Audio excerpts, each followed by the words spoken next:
Depending on the character's roles, some liberties to keep the plot moving are unrealistic. What I'm focused on is learned behavior, something you see over time. That is why I like series, because it starts to develop a character into a person and it constrains the writer into how the character can react. If you violate the spirit of the character, then you soon will find interest in the books will disappear. While the thoughts are inspired by the book, it does not imply the writer intended to inspire the thoughts I have. Rick, also known as Patrick in this book, embraces a cult, but it's still a religion, desperate to fit in. One mistake after another, yet always he tried to fit in.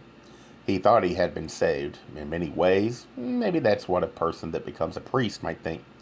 No chance for a relationship. As a priest, you're not expected to take notice of women.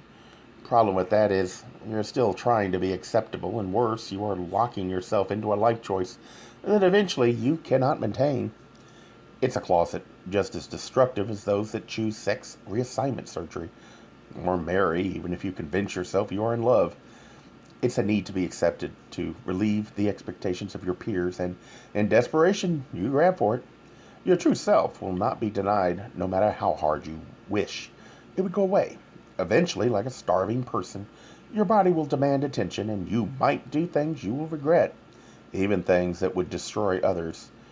I couldn't do that. In the end, I must live with myself. People come and go. You can't isolate one part. It's the whole package. You are not flawed. You are unique. Your creativity cannot find expression if you spend every moment trying to pretend you don't have it. While the thoughts are inspired by the book, it does not imply the writer intended to inspire the thoughts I have.